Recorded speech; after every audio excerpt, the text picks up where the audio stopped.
دوستو آج کی ہماری ویڈیو صرف نوجوانوں کے لیے ہے، اسپیشلی نوجوان لڑکیوں کے لیے۔ اگر کوئی چھوٹا بچہ یا بچی یہ ویڈیو دیکھ رہی ہے تو پلیز بند کر دے۔ ناظرین، آج ہم بات کریں گے حیض پہ۔ حیض کس عمر میں آنا بند ہوتا ہے اور کس عمر میں شروع ہوتا ہے، اور حیضہ عورت کیا کیا عمل کر سکتی ہے۔ تو ناظرین اپنی بات کی طرف آتے ہیں۔ لغت میں سیلان بہنے کو حیض کہتے ہیں۔ شریعت کی احتلال میں حیض اس خون کو کہتے ہیں جو عورت کا رحم بچہ دانی کے اندر سے متعینہ اوقات میں بغیر کسی بیماری یا زخم کے نکلتا ہے۔ اس چیز کو اللہ تعالیٰ نے تمام بنات آدم کے حق میں مقرر کر دیا ہے۔ اسے رحم مادر کے اندر بند کر کے اپنائے حمل بچے کے لیے غذا کا بندوبست کیا ہے، پھر یہی خون ولادت کے بعد دودھ کی شکل میں تبدیل ہو جاتا ہے۔ جب عورت حالت حمل میں نہیں ہوتی یا بچے کو دودھ پلانے والی نہیں ہوتی تو اس خون کا کوئی مصرف نہیں رہ جاتا، لہذا متعینہ اوقات میں خارج ہو جاتا ہے۔ اس کو ماہواری کہا جاتا ہے۔ سوال یہ پیدا ہوتا ہے کہ کس عمر میں حیض کا خون شروع ہوتا ہے، تو یہ بات ذہن میں رہے کہ عموماً سب سے کم عمر جس میں عورت کو حیض کا خون آنا شروع ہوتا ہے 9 سال ہے اور 50 سال کی عمر تک رہتا ہے۔ اللہ تعالیٰ کا ارشاد ہے، تمام عورتوں میں سے جو عورتیں حیض سے نا امید ہو گئی ہوں، اگر تمہیں شبہ ہو تو ان کی عدت 3 مہینے ہے، اور ان کی بھی جنہیں حیض آنا شروع ہی نہ ہوا ہو۔ چنانچہ ایسا عورت وہ ہے جو 50 سال کی عمر کو پہنچ چکی ہو اور جن کو حیض آنا شروع نہیں ہوا ہو، وہ 9 سال سے کم عمر کی بچیاں ہیں۔ اسی طرح حالت حیض میں عورت کے فرج میں وطی مجامت حرام ہے۔ دلیل اللہ تعالیٰ کا یہ فرمان ہے۔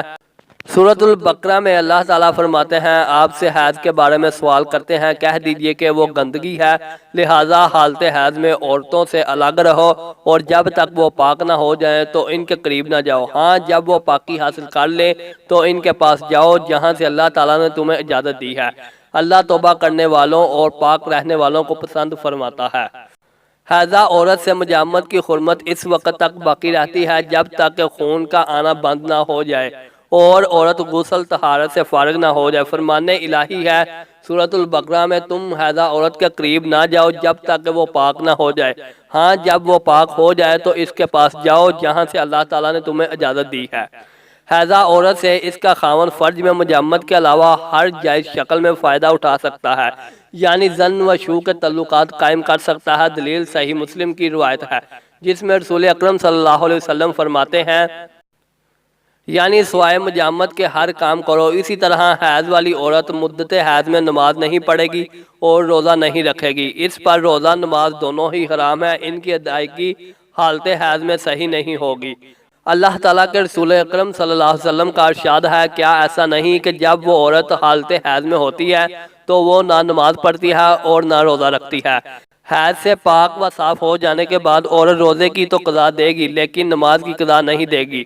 سیدہ عائشہ رضی اللہ عنہ فرماتی ہیں، عہد رسول اکرم صلی اللہ علیہ وسلم میں ہم حالت حیض میں ہوتے تھے تو ہمیں روزے کی قضا کا حکم دیا جاتا تھا، نماز کی قضا کا ہمیں حکم نہیں دیا جاتا تھا۔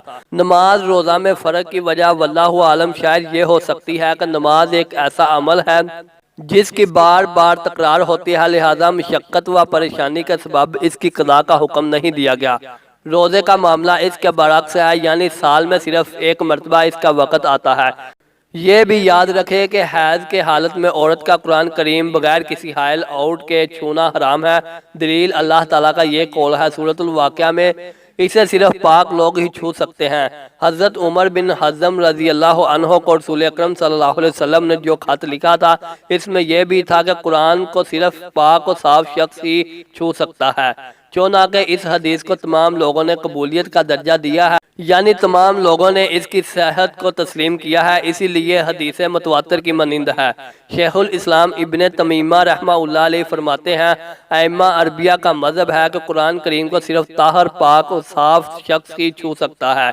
قرآن کو چھوئے بغیر حائضہ عورت کے قرآن کریم پڑھنے کے بارے میں اہل علم کے مابین اختلاف ہے۔ زیادہ احتیاطی اس میں ہے کہ صرف ضرورت کے وقت ایسا کر سکتی ہے، مثال کے طور پر بھول جانے کا خطرہ ہو، واللہ عالم، یعنی اسی طرح کی صورتحال میں قرآن چھوئے بغیر پڑھ سکتی ہے۔ اسی طرح حالت حیض میں خانہ کعبہ کا طواف بھی حرام ہے، کیوں نہ کہ رسول اکرم صلی اللہ علیہ وسلم نے سیدہ عائشہ رضی اللہ عنہ سے جب ان کو حیض آ گیا تھا فرمایا تھا حج کے تمام ارکان ادا کرو سوائے طواف کے، یہاں تک کہ پاک و صاف ہو جاؤ۔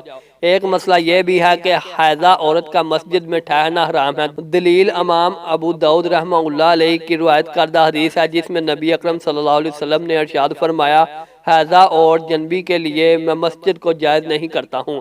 امام ابن ماجہ رحمہ اللہ علیہ کی روایت کردہ حدیث میں ہے حائضہ اور جنبی کے لیے مسجد حلال نہیں، البتہ ٹھہرے بغیر مسجد سے گزرنا اس کے لیے جائز ہے۔ دلیل سیدہ عائشہ رضی اللہ عنہ کی وہ حدیث ہے جس میں رسول اکرم صلی اللہ علیہ وسلم آپ سے چٹائی طلب کرتے ہوئے فرماتے ہیں مسجد سے مجھے چٹائی لا دو، تو سیدہ عائشہ رضی اللہ عنہ کہتی ہیں کہ میں حیض سے ہوں۔